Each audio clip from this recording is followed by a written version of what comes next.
Good evening, ladies and gentlemen. All protocol observed. My name is Siana Pali. I too work in the office of the Executive Mayor. I am a Econ Economics graduate. My experience is in finance and investments, as well as in the NGO space, having worked at the Parliamentary Monitoring Group. I've also lived and worked in different parts of the world, such as Beijing, Hangzhou, and Shanghai, in education. So I am passionate about socio-economic development.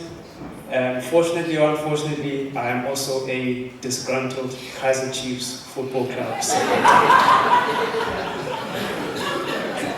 So,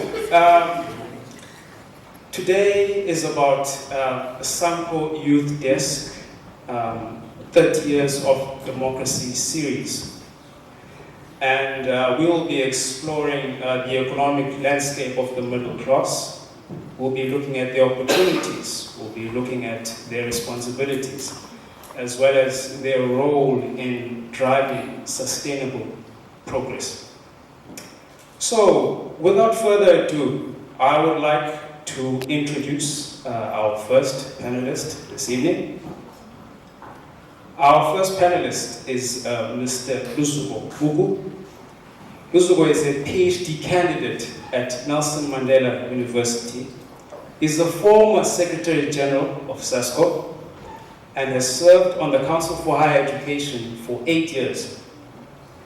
He is responsible for strategy and transformation in the office of the City Manager at Buffalo City Municipality and had previously worked as a spokesperson at the same municipality. Ladies and gentlemen, I present to you Mr. LUZUKO BUKU.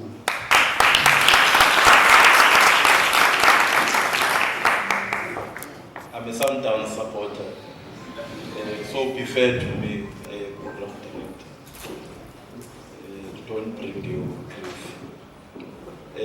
Ladies and gentlemen, I've been asked to speak about the middle class. There is a broad topic, and I think that the program director will guide us. But I've sought to first define the middle class, define what I view as the middle class, and I want to make a disclaimer that I'll be speaking mainly about the black middle class. And I must indicate firstly that scholars have used various ways of defining the middle class, more particularly the black middle class. Some quantitative, some qualitative. In most instances, the quantitative definition is used because there's a temptation to use variables such as education, income, home ownership, and occupation. Sometimes these are used independently or with each other. The definition of the middle class in our country mostly comes from an institution such as Stats SA and also the South African Advertising Research Foundation. Most of you guys will know the LSM that SAF has, that if you are in the 5 to 7 LSM, you are regarded as a middle class. For those who don't know, LSM is a living standards measure that is used by the South African Advertising Research Foundation. But this has, in my observation, caused a lack of coherence regarding what is really a middle class, more particularly black middle class. Because if you just apportion ownership, debt and so on, it can simply be anything. This is why, if you observe, middle class in South Africa has been referred to a number of often derogatory terms, either the black diamonds, tenderpreneurs, and a number of other conceptualizations. And many of these evolve from the assumption that this is, in a way, a fictitious strata, highly indebted, basing their lives on conspicuous consumption and the rest. But it is my view that it is essential to define the middle class qualitatively. Now, if you were to define the black middle class qualitatively, you will use mostly the normative judgments that this middle class, of course, won't discount the quantitative aspects. These are likely people who are educated in business and the like. But the normative judgments range from where people live, the churches that they go to, the clubs that they belong to, and whether they plant flowers in their gardens, and a number of other so-called middle-class choices. That's just a definition. There have been many interventions. Mugabe was telling me that he had already outlined the history of the middle class and the number of interventions that had been made by the ANC government post-1994. Was the black middle class is, in a way, a new phenomenon. There were those petty middle class that were linked with the Bandustan before, but its growth and the extent that it has been massified has mostly been evolved post-apartheid. Now, through these schemes such as the NSFAS, through the black economic empowerment, through affirmative action, many of these various groupings of the middle class, the corporate middle class, through affirmative action in the banks and in other corporate sectors, what we call the petite state middle class, mostly in state institutions and other government departments, and also the entrepreneurs. There's also been the category of the black elite and the so-called black diamond. But it is important to indicate that with the growth of the middle class in our country, the black middle class, which we appreciate, is part of the deliberate intervention of government, has been sitting side to side with the growth of poverty or the existence of poverty. Now, some of the policies that lead to a growth of a class or a strata, I like the concept of a strata, because it's in a way a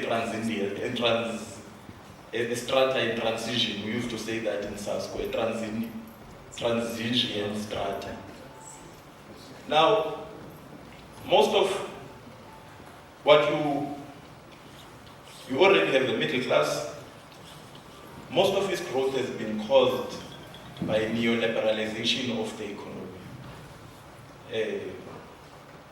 Collapse of industry, collapse of firms, introduction of advanced technology that displaces jobs. Now, whilst this class is growing, I'm assuming some people in the room want to identify as a middle class or believe they are middle class or strata. But as this class is growing, you'll notice that also poverty, the people who are poor, have started to exist. They started to be now poor townships, informal settlements, existing side by side with what is a progressive thing, the growth of this class.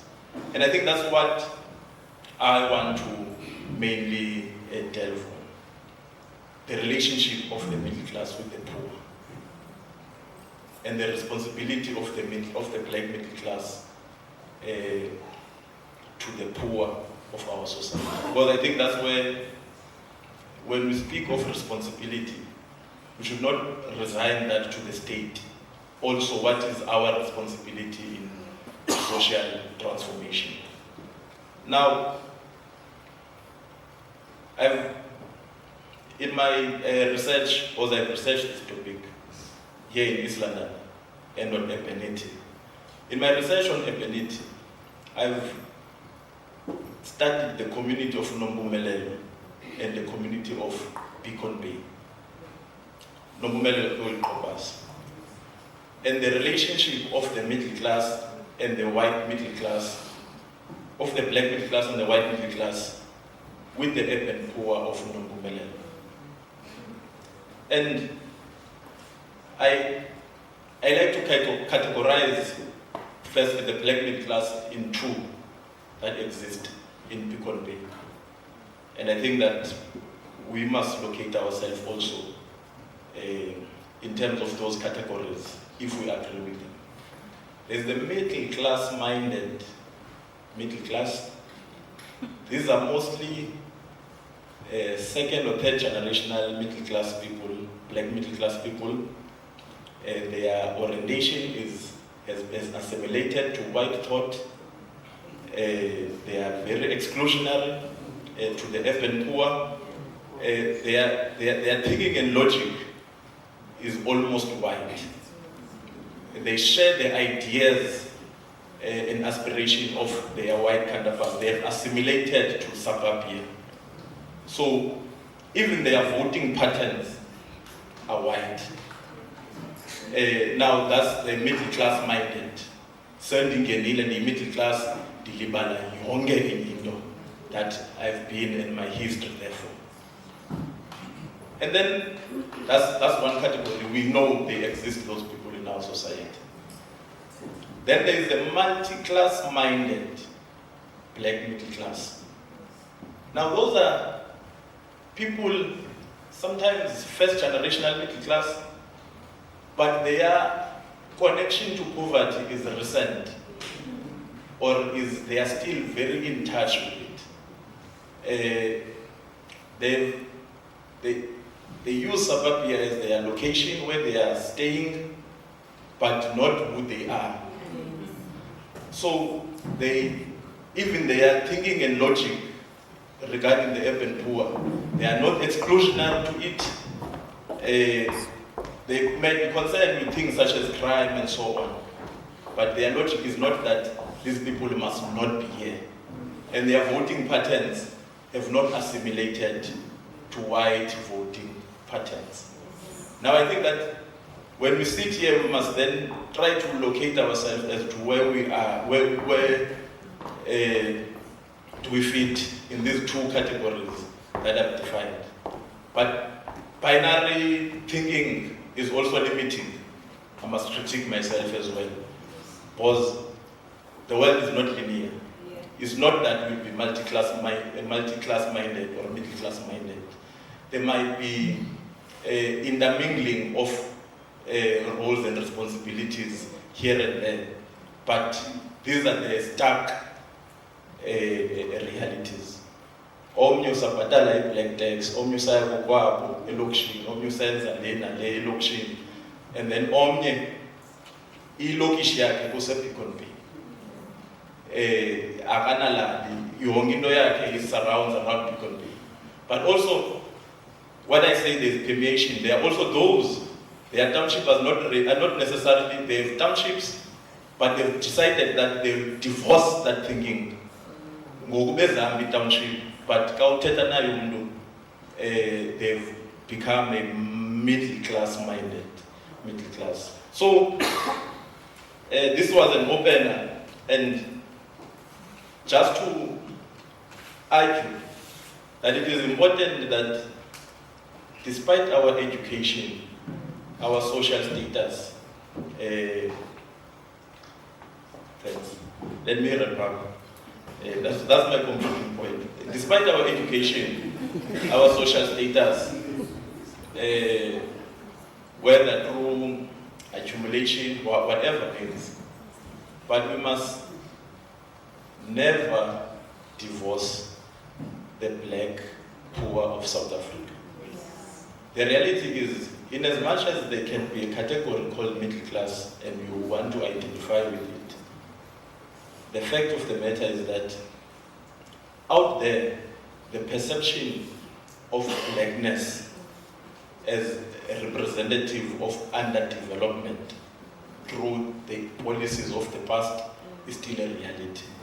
So it is important that whatever thing that you do, you try to ensure that you uplift the people that are poor, identify with organizations that identify with Abantu Bakoti, not organizations that you think are suitable for your new suburban found values. Thank you very much. Thank you so much. Ladies and gentlemen, one more time, a round of applause for Mr. Buku. Okay, so we'd like to open up the floor for some questions. All right, so we already have 1 with the blue jersey, 2 with the black top, and 3 with the Fort Hair blazer. Could we have a mic? Go to them, please. I'd love to read going with it. I'd love to read more on this topic. My first introduction to being a professional was the BcmTv, where I worked extensively with Abanabasimomela, so I'm really talking from understanding what you're trying to say. One of the first things I did when I started out was to try and get people to get a living wage. So your when you speak about responsibility of the middle class and you run away from the quantitative side of it, I feel as if you're running away from the most important aspect of the middle class. Because when you try to move to qualitative, you are running away from the fact that the biggest driver in this whole thing is money. And again, to me from experience, is that how do you then ensure that the middle class really puts that responsibility through and that money is funneled through when the middle class itself fails to actually meet its requirements? Because at the end of the day, I can't even afford the water that is used by my gardener to garden the actual thing. So when you say that it's as the middle class has a responsibility on the poor, and you're running away from the quantitative side of it, I feel as if it's leaning. And I would love to know, how do you then do that responsibility? How do you then push that? How do you then funnel it down? I'm trying to. Yeah. Thank you so much, sir. I'd just like to know, okay, firstly, thank you, Mr. Buku. I really appreciate the fact that you defined it. And kule definition yako, it gives us an understanding of the mindset. So, for me, being here, attending these episodes, has been about mindset to begin with. How do we change our mindset? Because we are full umzala wakho senompumelelo ufika endlini kodwa akancedisani nawe yena uthathi islice secheese usinqoba kuyogurt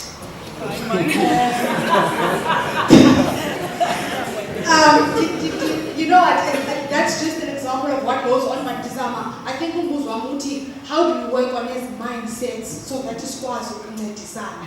Because it starts there from the bottom. As people can be in positions of power, it's all about mindset. How do we work on that?